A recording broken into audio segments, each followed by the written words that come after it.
Magandang hapon po mga katribu at welcome sa Kalingang KaTribu. Siyempre pag-uusapan po natin ang kalusugan at saka yung optimum health. Hindi lamang kalusugan, kundi optimum health ng ating buong pagkatao. At siyempre ang special guest po natin ngayon ay he will teach us about brain power. Don't you want that? I want that. How to have a super brain. Kaya ba natin yan? Ang sagot ay, opo.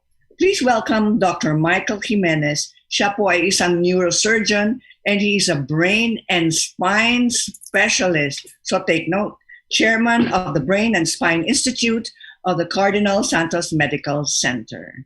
Please welcome Dr. Mike. Hi, Doc.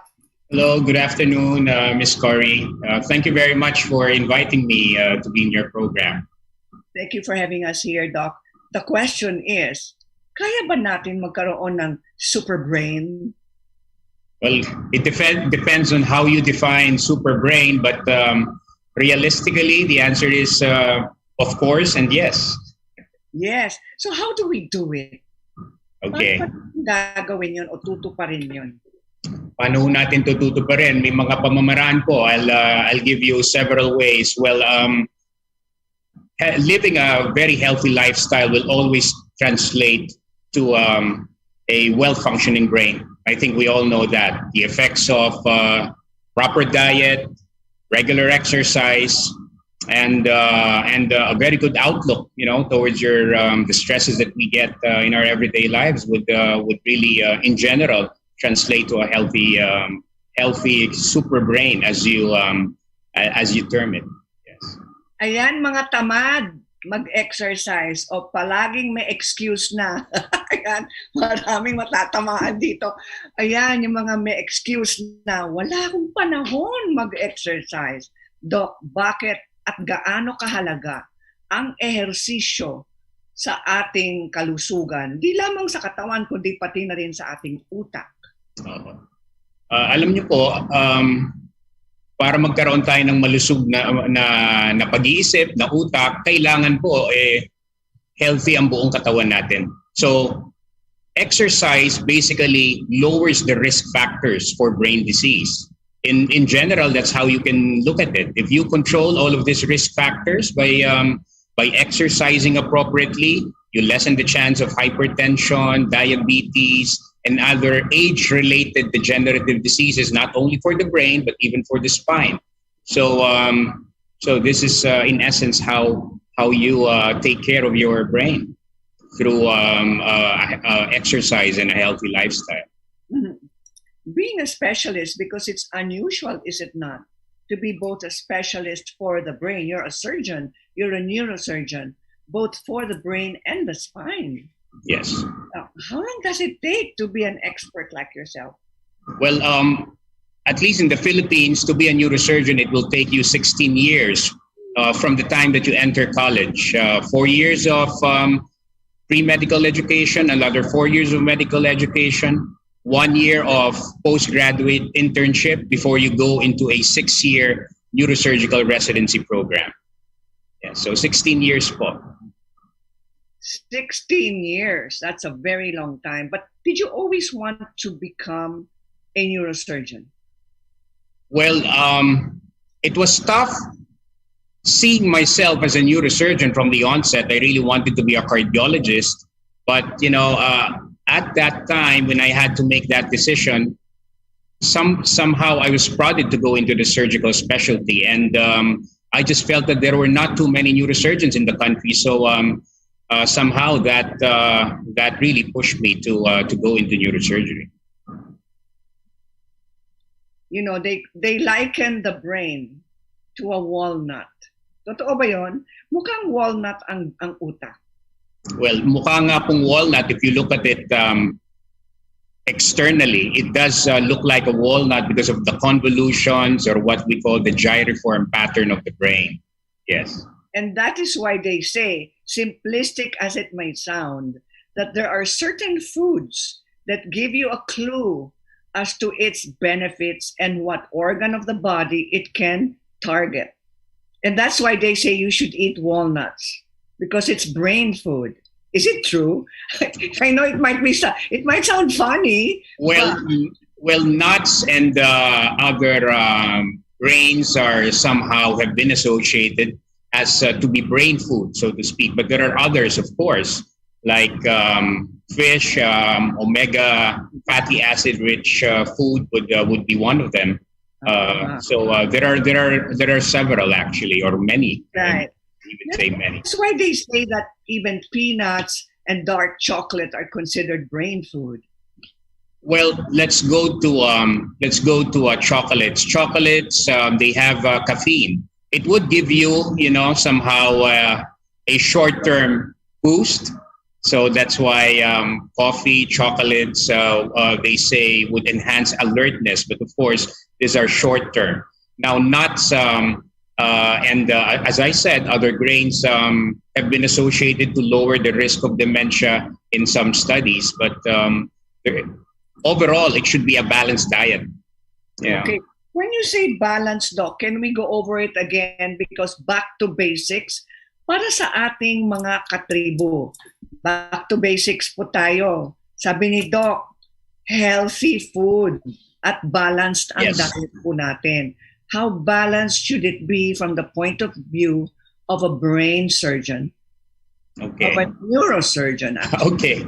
Well, from the perspective of a neurosurgeon and even from evidence, if you have a good breakfast, just enough, not too much, that would enhance cognitive function, alertness for the day. So, so starting your day right, I think, is optimal, particularly for a neurosurgeon. Yeah. So start the day right. Paano naman yung mga taong nagfa-fasting? Well, that is now a concern. So it actually challenges the concept of having something to eat very early in the morning. But there are people now who go into intermittent fasting. They would not eat until late in the morning or even probably at noon. So I guess it may be bagay for some people, but not for everybody. So it depends on your system too. Yeah. I'll tell you, Doc, I was on intermittent fasting and totoo po ito, first time I will share it to the Filipino public. Pero for the first time, I will tell you, gusto ko sanang gumawa ng intermittent fasting. I wanted it for detoxification. Right. Kasi sabi daw nila, when you do intermittent fasting, you will learn to give your stomach, your digestive system a rest. So it's not overburdened, okay? Number 2, it can help reset your aging clock. All right? So I said, I'll do it for those things. Alam po ninyo, I was not intending to do weight loss because I don't want to lose weight. I burn very fast. The thing is, I did not know when I got used to intermittent fasting. I didn't know anymore when I was hungry or when I should be eating. Did I fool my brain in the process? I guess you did, because willpower has a lot to do with intermittent fasting, because nobody's used to that. There are people that are always on the go, so somehow they make use of the fact that they take very little in the morning because they're just so busy. But to answer your question, were you fooling your brain? You were actually conditioning your body to accept that you were not taking much in the morning. But again, it's not for everybody. Yeah. Yun, pero alam mo, Doc, for a while okay sa akin. Sabi pa ng mga fashion designers, because during beauty pageant season, because I manage Mutya ng Pilipinas pageant, sabi ng mga fashion designers, "Wow, Miss Cory, beauty queen size na kayo." Ha? Anong nangyari? I said, "Ma'am, di nyo ba nalaman na bumayat na kayo ng husto?" I was not weighing myself because, like you said, I was so busy. Nako, I went down from a size 8 down to a size 6, which is unusual for me. Pero Doc, I did not stop my intermittent fasting. Tuloy-tuloy yan ng 1 taon. Ang nangyari, one fine day, nandun ako sa beauty parlor, kinakausap ako ng hairdresser, and suddenly, I fell asleep. I just went to deep sleep while he was talking to me. Then after about a few seconds, I woke up and he asked me, "Where did you go? Saan ka punta?" Sabi ko, bakit? Nakaiglip yata ako. Bakit? Nag-breakfast ka ba? Hindi. Gutom ka. So that's when I got nervous. According to another friend of mine who is a neurosurgeon, way ahead of you, okay? Maybe considered one of your shining stars in neurosurgery. But anyway, he said to me, oh, you were food deprived, so you stop your IF from now on. When I started eating again and I scrapped my IF, I don't have those episodes anymore. How do you explain that? Well, you have to understand that if you have diabetes, if you have risk for hypoglycemia, intermittent fasting is not really for you.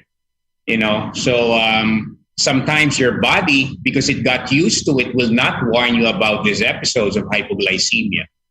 So there are many ways to look into it, but that's one of the more common reasons why that happened. Yeah. So now that I stopped my IF, I have no more episodes like that, Doc. So I'm warning all our KaTribu, you better consult your doctor first before doing IF. Like Doc Mike said, it's not for everybody. Let's talk about the brain, because the only reason why I brought it up, Doc, is because syempre, sinabi ninyo, the best way is to start the day right with a good breakfast. What would a balanced breakfast be in order to ensure brain health? Well, a high fiber diet with fruits would actually suffice, and some source of protein. Dapat may protina. Eh kung lahat gulay at prutas lang sa umaga with oatmeal. Well, I don't see anything wrong with that as long as you get your sources of protein the rest of the day. Because again, the essence is really having a balanced diet for the whole day. Ayun, kailangan talaga protein. Now, what kind of protein are we talking about? Plant-based or animal-based? Well, you can have both, you know. They always say that plant-based protein is better. It's associated with less coronary problems, etc. But you know, animal-based protein from chicken, from lean meat would be as good, I guess. Okay. Should we remove the skin from the chicken and the fat from the pork when we eat? Well, I do. You do? Okay. I do. Kailangan maging maingat din sa pagkain po natin kahit kailangan ng ating utak ng protina. Choose the healthy proteins, right, Doc? Especially the fatty fish na mataas sa omega-3. Correct, Doc? Yes, correct. Let's talk about I cannot get out of the diet subject because a lot of people are asking the very famous keto diet. Now, the keto diet is high protein, high fat, zero sugar, or very minimal sugar, less than 1 gram, and zero carb. What do you say about that? Does the brain need carbohydrate? Okay. Well, yes, definitely, because the brain runs on glucose, which is a carbohydrate. So it cannot run without that. It can get sources from other substances, but you need carbohydrates, at least adequate amounts of it. Keto diet. Well, I am not a nutrition expert. I'd like to mention that, but again, keto diet is not for everybody. If you have patients with hyperlipidemia, you cannot obviously offer them the keto diet. I see. O, kailangan magkonsulta ulit sa doktor ninyo, mga katribu. Napaka-popular kasi yung keto diet, Doc. Let's talk about age-related diseases of the brain and the spine, Doc. I know you want to share that with our katribu. Okay. So, well, age-related diseases for the brain would include your strokes and Parkinson's, dementia. Now, being a neurosurgeon, I deal mostly with surgical cases of stroke. An aneurysm, for example, is a type of stroke that we deal with very commonly. Now, for the spine, the age-related diseases would typically be the spondylosis. It can be either from the cervical or the lower back, which is called the lumbar spine. We deal with a lot of degenerative cases in our work as neurosurgeons.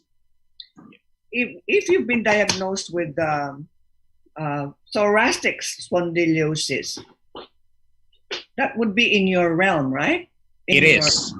Yeah. Well, it is less common. The thoracic spine, which is a fixed structure because of the ribs, is a less common site for degeneration. I'd like to qualify that. It can occur, but it is much, much less common compared to cervical and the lower back, which is the lumbar, because these are the mobile segments of your spine. So the mobile segments, because you move them every time, would be subject to more stresses and age-related changes. So, but either part of the spine, if you've been diagnosed with that, that can be fixed? You can reverse it? Well, spondylosis is a normal aging process. So everybody would have this. It would come in varying severities. Can it be fixed? Yes. The management will differ on the extent of severity. Simple exercises or even physical therapy can manage a lot of the spondylotic symptoms. But surgery does have a role for those which are profound or more severe, which already causes spinal cord and nerve impingement. So if it's severe, that's when the role of surgery comes into play. Mm-hmm. Di ba, Doc, palagi rin ang sinasabi pag spine surgery, delikado yon, baka magiging mas malubha ang kondisyon mo. There's a risk or the risk factor is high? Well, the answer to that question is that's why you have people like neurosurgeons. That's why you have us, okay? I mean, that's why we spend 15, 16 years of our lives just to perfect our craft. So the answer to that is no. For the most part, there will always be risks, but the benefits, if you are with a neurosurgeon, the benefits of an operation should always outweigh the risks. So dapat mas malaki ho ang benepisyo pag nag-offer ng surgery rather than the risks. Yun. Tapos, eto, Doc, sabi nyo, you specialize also in those with stroke, who have suffered from stroke. I read a book written by Dr. Brian Restak, and it was called The Brain. And sabi niya that strokes can be predicted if you do brain mapping. Meron bang brain mapping dito sa Pilipinas? Opo. Well, brain mapping is a process of identifying specific areas in the brain that function, like say, the area for speech, the area for moving your arms and your legs, which you call the motor areas. So yes, brain mapping is most commonly done using a specialized MRI modality. So yes, we have it. Particularly here in Cardinal Santos, we probably have the best functional MRI doctor and facility. So sabi daw nila, Doc, that's good news kasi sabi daw nila noon napakamahal daw yung brain mapping. Pero andito na sa Pilipinas. Matagal na po. Matagal na. We've been using it for a while. Opo. Okay. So good news yan, di ba? Because you can prevent by predicting in advance. And then you can do preventive measures, correct? Well, the most common application for brain mapping now is when we do our surgeries. We can do our surgeries with the patient awake so that they can actually move their arms or they can even talk while we're operating on very eloquent areas of the brain. So kung ang tumor ay napakalapit sa speech area, kapag nagsalita yung pasyente at may pagbabago habang kami nag-oopera, alam namin that we should not touch that area. But, so it makes our surgery safer. That is really the most important application of functional brain mapping to date. Okay, ayan. Ayan mga katribo, more when we return. Huwag po kayong aalis. Iba ng panahon, ang dami ng bago ngayon. Pati ang mundo natin, well, nagbago na rin. Buti ang bayan, bigger, better na. You can buy the centers, pati sa mga partners may online pa at app. You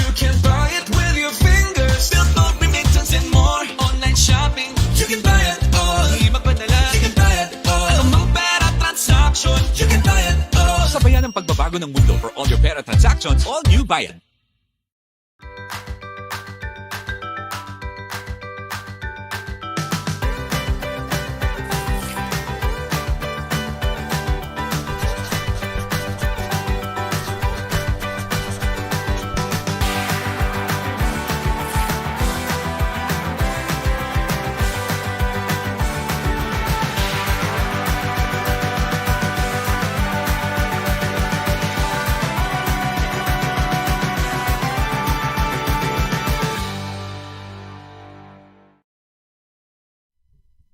Welcome back mga katribo at shout out. Naku, daming viewers.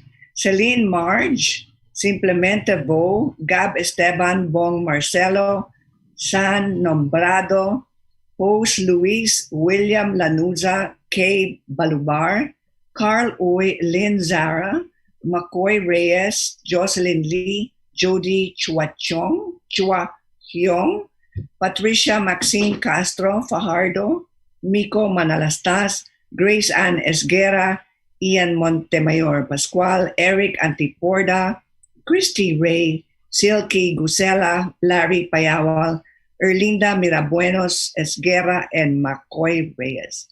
Marami pa daw pero our show's only 20 minutes.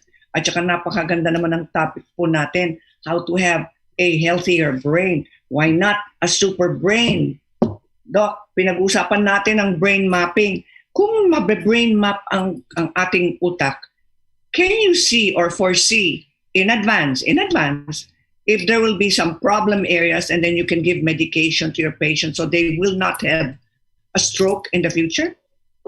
It can help. You know, again, there are many forms of brain mapping. Even a simple MRI can actually predict if you are at risk for stroke. For example, if there are areas or if you visualize the blood vessels and you see that there are vessels which are already narrow. Now, if this patient still has no symptoms, you can actually advise them already. And if they're severe enough, early intervention can actually be done. Mm-hmm. So, ano mga simptomas ng stroke na hindi alam ng mga tao? Ang pangkaraniwang simptomas po, of course, would be slurring of speech, pagbabago sa pagsasalita, panghihina ng isang parte ng katawan, whether it be the left side or the right side, pagmamanhid ng buong katawan, panlalabo, mabilis ang panlalabo ng mata. You know, those are some warning signs of stroke.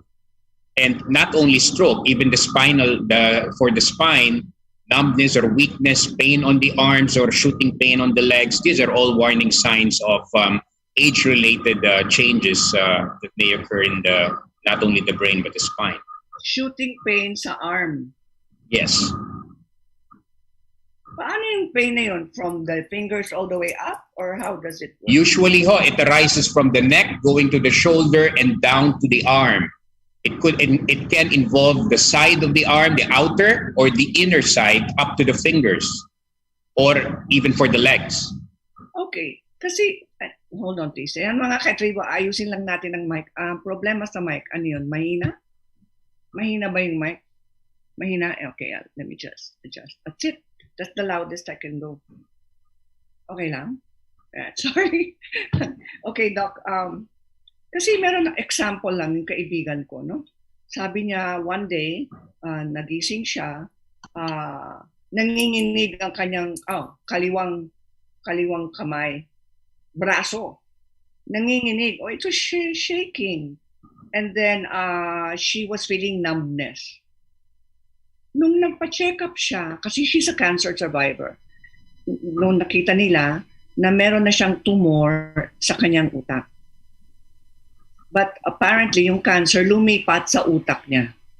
That would still fall under your territory, correct, Doc? Yes, most definitely. This is what you call brain metastasis, or a spread of cancer from an organ in the body going to the brain. This is a very common disease entity na ginagamot po namin.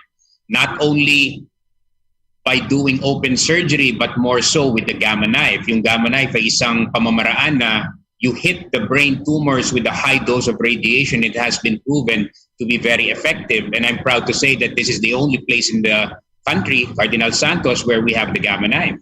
Wow, ang galing. Yung gamma knife na yun. You want to talk more about the gamma knife? Oh yes, the gamma knife is a modality of treatment which is based on radiation. No, it is solely used for the brain, so it cannot be used for the neck, for the lungs, or any other parts of the body. So it's purely dedicated for lesions in the brain, more so brain tumors.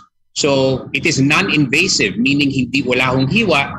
It is done on an outpatient basis, and we have treated about 3,500 patients already using this very effective modality. It is actually the gold standard of what you call stereotactic radiosurgery in the world, and we have it here.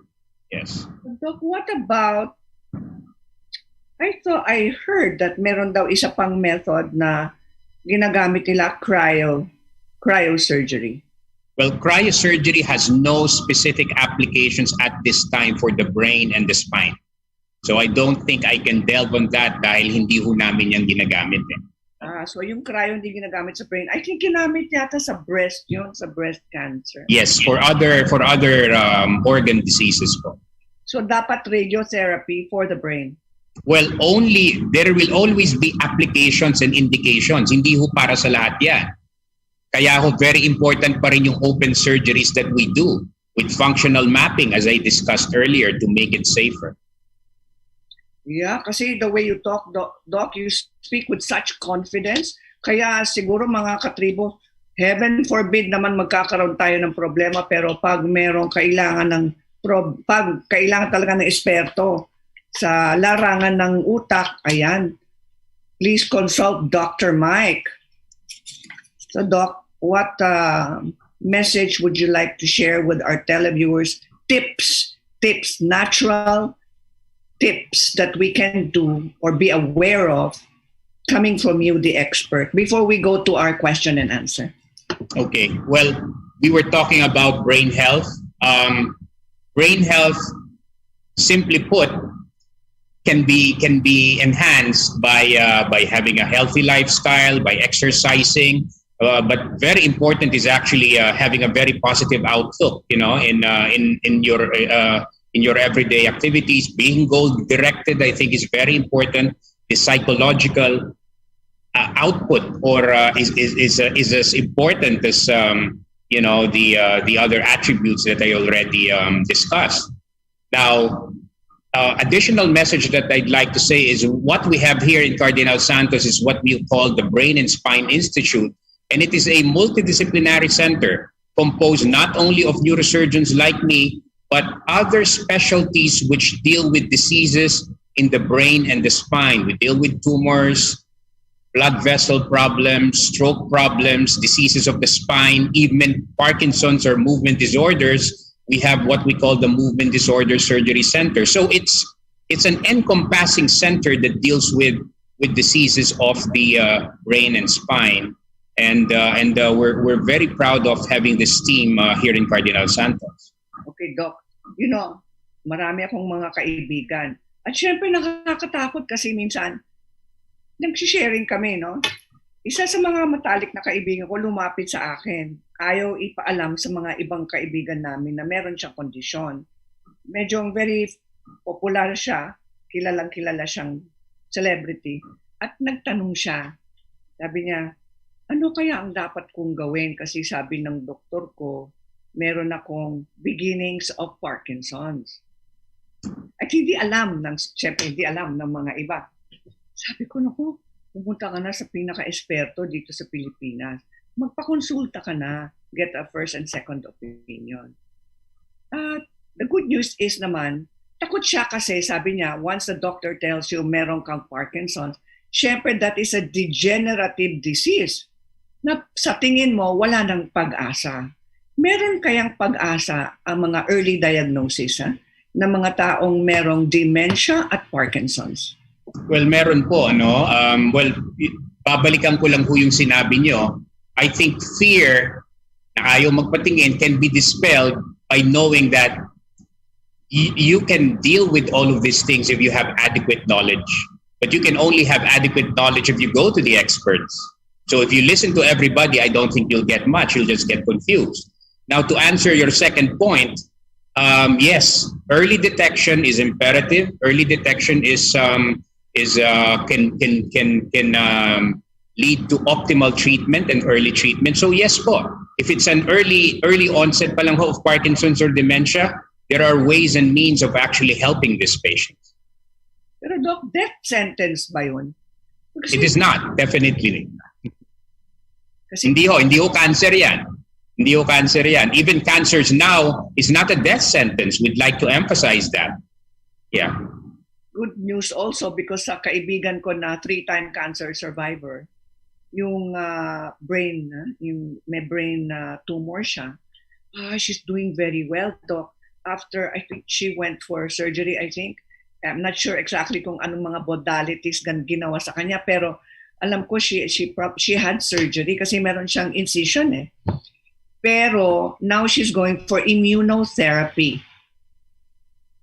Yes. Nasa larangan din ng inyong pag-aaral yun, di ba? Opo. Yung Ang immunotherapy po is a form of treatment given by a medical and oncologist. Para doon na ho yan, it's akin to chemotherapy. But immunotherapy is may tina-target kang cells doon sa tumor, no? And it is a very common modality of treatment given by our expert medical oncologist. So kasama po yan doon, hindi ho kami ang naggumagawa niyan, but our team members, the medical oncologists who are part of the group, institute that treatment. Mm-mm. Yan ang good news i-share ko sa mga katribo kasi 3-time cancer survivor, stage 4 na siya, Doc, ha? She's been battling this since she was 45, 40 years old. She's already in her 50s, Doc. She's really a walking testimonial. Para sa mga katribo natin na sa tingin nila wala ng pag-asa, para sa mga minamahal natin sa buhay, palaging may pag-asa. Kailangan pumunta sa eksperto, magpatingin at magpakonsulta sa doktor. Okay, are we ready with our question and answer? Meron na ba tayo? Tingnan natin. Ang dami yata eh. Naku, ang daming shout out pa. Ayan. Ito, Doc, may nagtanong dito. Does the brain age? Galing kay Lucita ng Makati. Definitely po. There is a normal aging process. We lose a lot of brain cells every day, and hence we have to make efforts to try to lessen this degeneration or slow it down. Okay. Can a person, ito na, may nagtanong, galing kay Rudy Santos ng Marikina.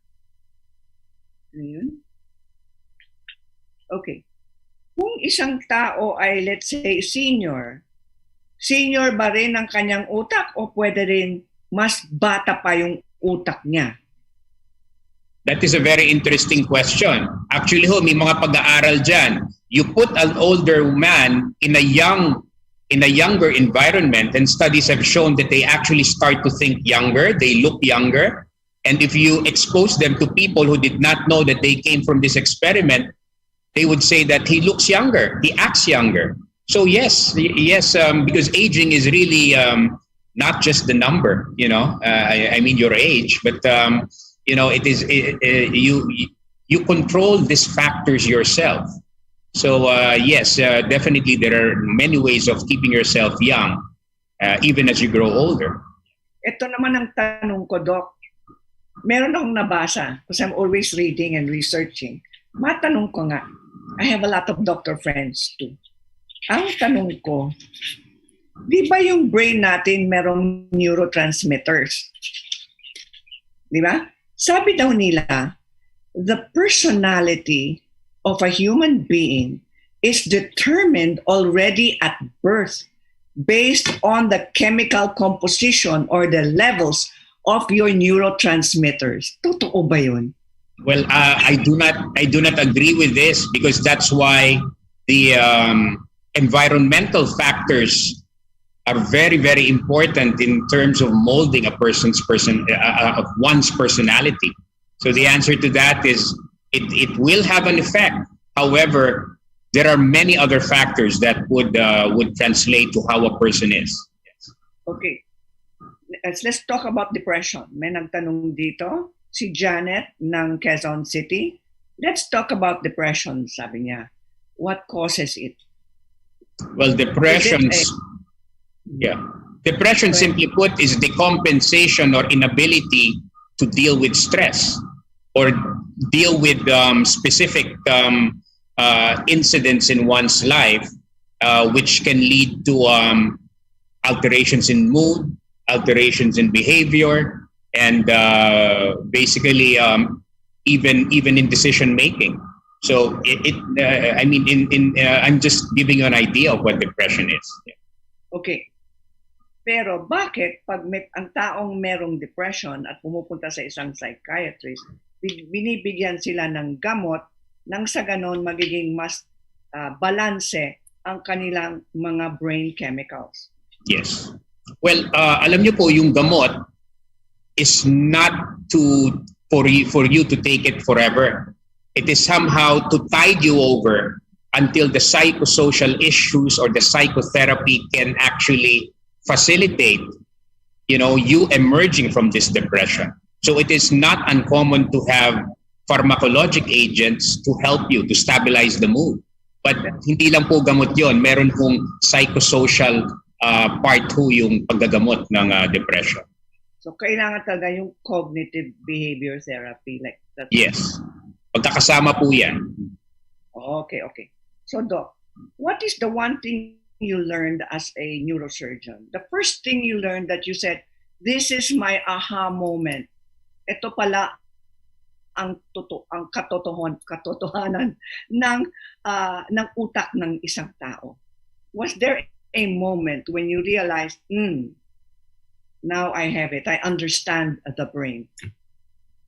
Well, alam niyo po, the many experiences that a doctor has, not only a neurosurgeon, pero I'll go specifically as a neurosurgeon, when you see very, very sick patients and you feel you've made a difference in their lives by doing a very meticulous work, then somehow that equates to, the validation of all the hard work that you put into being a neurosurgeon.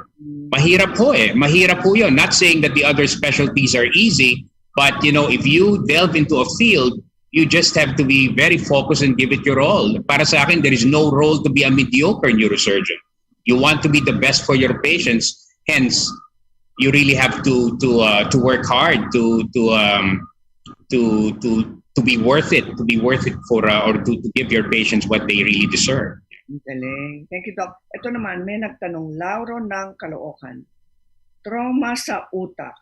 Ito ay isang seryosong problemang socio-economic at ang pagtaas ng traumatikong pinsala sa utak ay nangangailangan ng pagpapabuti sa parehong mga pamamaraang diagnostic at therapeutic. Lauro ng Caloocan. I think he's just commenting. Yes. Ito naman, yung back pain caused by my Parkinson's disease, Abby Teng. Meron siyang back pain, Doc, caused by Parkinson's. Well, ang problema ho kasi sa Parkinson's, there's now lack of coordination. And the lack of coordination will lead to a limitation of movement.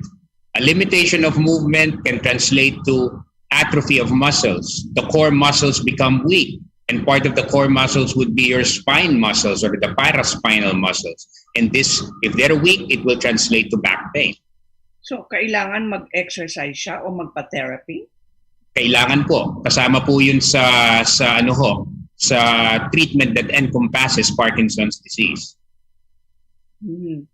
Ito naman, I think nag-text ulit si Mau ng Antipolo. Ang proseso ng pathological ay sanhi ng pinsala sa mga neuron? Sa mga tissue ba ng utak? Can you say that again po? I'm sorry. Okay, I think what he's saying is, what is the natural process of a disease? Does it cause damage to the neurons and the tissues of the brain? Yes. Meron hong mga specific diseases that translate to damage of neuronal cells or even the fiber tracts, like kung ikaw ay hypertensive, may diabetes ka, hyperlipidemia, then aapektuhan ho yung blood vessel structure ng brain. It can lead to strokes, it can lead to cell death. So ano ho yan eh, it's all related, magkakapatong po yan. So ano ho, I hope I answered your question. 2 years. Okay. Doc, question. Yung brain tissue, kapag may damage na, can it grow again? Well, The brain itself. you cannot grow brain cells, but you can. There is a phenomenon called neuroplasticity, like for stroke patients or even for patients with brain tumors, wherein a different part or an adjacent part of the brain will take over the function of the cells that have been destroyed. They take over, but not necessarily grow back new cells. Yes. So, pwedeng nawala ang cells, nagko-compensate ng ibang bahagi ng ating utak. Tama po yun. That's a good way, that's an accurate way of putting it, yes. But will that cause damage in the long run? No, it should not. It should not. So, ganun ka-flexible ang ating utak. To a certain degree, pero kung napakalaganap po at napakalaki ng pinsala, then a lot of times it may render a patient to have an irreversible neurologic deficit. Mm-hmm. Doctor, totoo ba in order to stay or in order to prevent Alzheimer's and dementia, it doesn't mean that if you are aging, you will get dementia, correct? Not necessarily, because there are varying degrees of dementia. We lose a lot of cells as we grow old. So at one particular point, we will not be as bright as we were before. But that doesn't mean that you will lose the faculties that you have for a normal life. Yeah. Okay, so yan, which leads me to the final question, Doc. Ang aking katanungan, Doc. Can you delay the aging of the brain by doing crossword puzzles, doing Sudoku, challenging the brain to do something new and exciting? Yes, because mental and cognitive stimulation is very, very important for retarding brain aging. So yes, keeping yourself busy, cognitively challenged, all of these are very important. Okay. Pahabol, Doc. Para sa mga seniors na ayaw tumanda. Yun, Doc. Should you be with younger people? Well, as long as these are, well-rounded young people, you should be with them.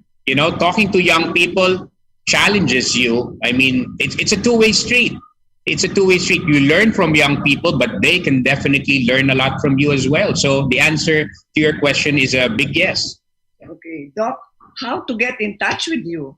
Contact numbers, please. Okay. Well, we have this platform in Cardinal Santos, which we call the CSMC e-consult. So this is a very user-friendly platform, and you can get in touch with us either through virtual consults or even face-to-face consults. So just go to CSMC e-consult, and you'll find me and the rest of our competent team in that platform po. So, Doc, may I interview you for my column in the Daily Tribune? My column is entitled Beyond Wellness. It would be my pleasure, Ms. Cory. I will use a set of questions kasi ito lang ang warm-up natin. Okay. My column. Sige po. Marami pong salamat, Doc. Your final words to the public para sa ating mga katribo. Okay. Well, final words, alam niyo ho, simple lang, no? You don't have to be a rocket scientist para maging healthy yung brain ninyo. Just follow what we discussed already. And for those who think that having a brain disease, having a brain tumor and an aneurysm is immediately a death sentence, it is not. Ang importante po dito, we have not only our institution but other institutions, but I will talk of what we have.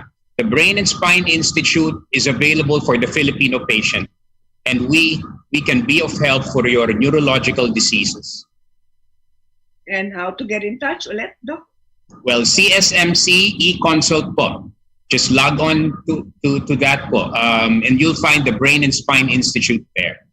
Ayan. Marami pong salamat, Dr. Mike Gimenez, neurosurgeon, brain and spine specialist, chairman ng Brain and Spine Institute ng Cardinal Santos Medical Center. God bless you, Doc. Thank you for sharing your wisdom with us. Maraming salamat po. Thank you for having me in your show. Ayan mga katribu, thank you for joining us for yet another episode of Kalingang KaTribu. See you again next week mga katribu. Meanwhile, stay safe, be safe, stay healthy. God bless you. Magsha-shopping na lang ako! Hashtag 143SM. Call to deliver. Hello, can I get the following? One pink chair, bed sheets, na pink yung sofa, tapos slide, size 8, pajamas na blue. Oh, don't forget like... Hashtag 143SM. Call to deliver. Wait lang, okay ba yan? Anything at the SM store, ma'am. Call to deliver. Call. Kuya, pwede rin ba ako magpa-deliver sa ate ko sa Taguig, tapos sa friend ko sa Davao, tsaka sa... Fiancé ko sa Lipa? Okay ba yan? Kahit saan po, pwede kami mag-deliver. Call to deliver.